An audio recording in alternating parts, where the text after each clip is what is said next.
লাভ লেকের মধ্যে আমার এই জায়গাটা সবচেয়ে বেশি সুন্দর লাগে। এখানে হরিণ আছে, তারপর এদিকে হচ্ছে বক, অভাব নাই কত প্রজাতি। ওয়াও! যারা দুবাইতে থাকেন অবশ্যই এই জায়গাটা এসে ঘুরে দেবেন। লাভ লেক আসলে অনেক সুন্দর, আসলে অনেক সুন্দর। আমার কাছে ব্যক্তিগতভাবে খুব ভালো লাগে লাভ লেক। লাভ লেক আসলে আমি এই নিয়ে 5 বার আসছি টোটাল।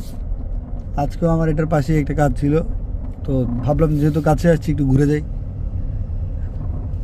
লাভ লেক অসাধারণ ভাই, যদি আমারতে থাকেন তাহলে লাভ লেক অবশ্যই আসবেন। দেখার মতো একটা জিনিস কিভাবে তারা লেকগুলো বানাইছে। ভিতরে তো পুরো একদম লাভের আকৃতি, উপর থেকে ড্রোন শট নিলে পুরো লাভের মতো। আপনি যদি লোকেশন দেখেন পুরো একটা লাভ। এখানে পাখি আছে বিভিন্ন প্রজাতির, কুমির, হরিণ, অনেক কিছু, বিভিন্ন প্রজাতির হাঁস আছে। একদম প্রাকৃতিক বানায় ফেলছে ওরা।